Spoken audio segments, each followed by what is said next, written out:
The Bimbi and Raisa May nagka-not yet breakdown sa TikTok Live. Mars, hold nyo muna yung mga puso nyo at i-ready ang inyong oxygen tank dahil may bagong chika na opisyal na bumagsak sa buong algorithm ng social media. Kung akala nyo sapat na ang mga matatamis na edits sa TikTok, pakibura muna yan dahil mismong si Bimbi Aquino Yap at ang ating nag-iisang aling maliit na si Raisa May Dizon ang nagpasabog ng internet kamakailan. So, bago natin pag-usapan yan, of course, if you haven't subscribed yet to my YouTube channel, please don't forget to like, share, and subscribe at hit mo na rin ang notification bell for more showbiz updates. So, ito na, no? Bago tayo magpatuloy, let's watch this video clip. Amo. Ayun na, Bim. Hindi pa. No. Friends muna. Amo. How sweet naman. To not know who I am, just to know that I'm good long as you're here with me. Ano, Bim? To be drunk in the New York City. Midnight into morning coffee. Running through the hours talking. Sino BF ni Raisa? Wala.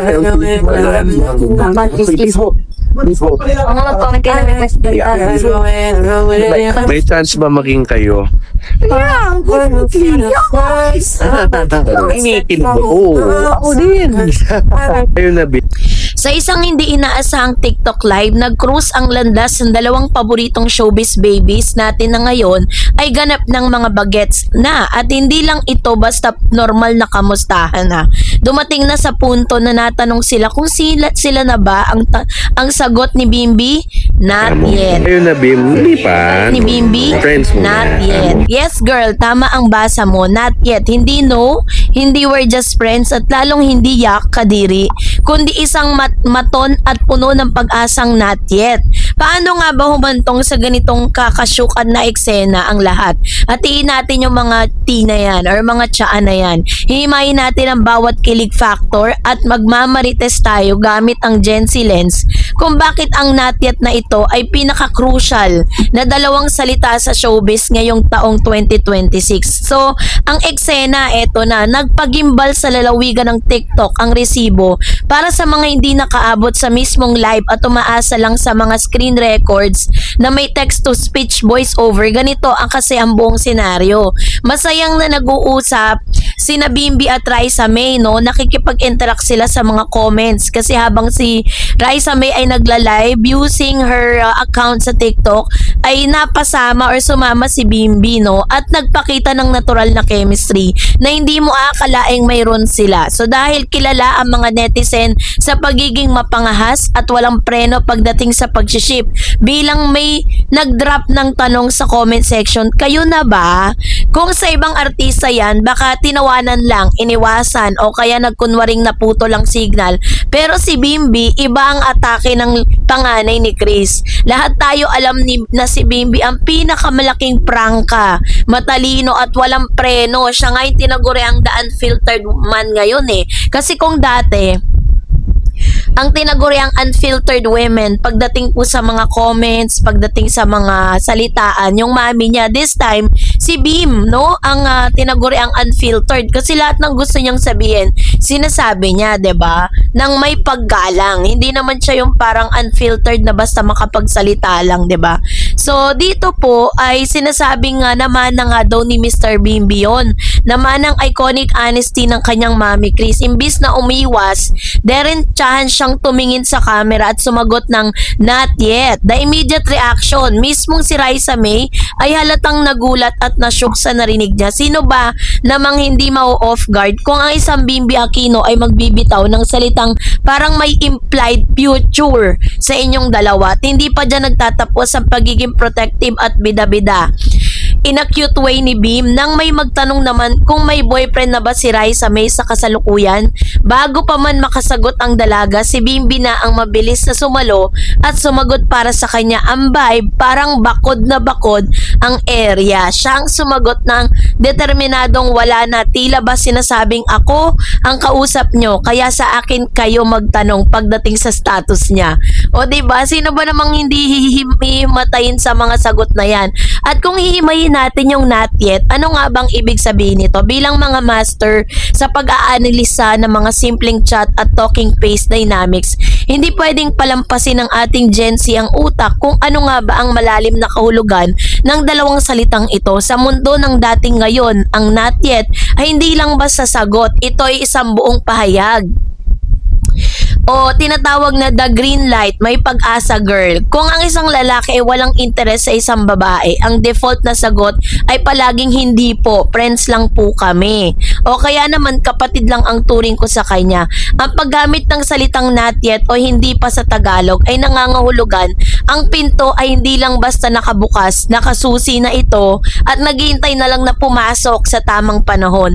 It implies that the possibility is high at mayroong magaganap na something sa likod ng camera. That's really the best description of the word not yet dun sa sinabi nga nitong si Bimbi.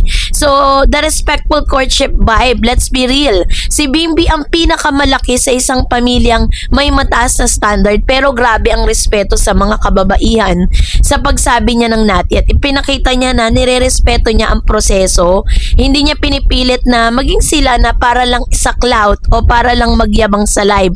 Pinaiwatig nito na maaaring nasa talking stage or mutual understanding sila or MU o kaya naman ay ligawan stage na sila at pinoproteksyonan lang nila niya kung ano man ang mayroon sila ngayon.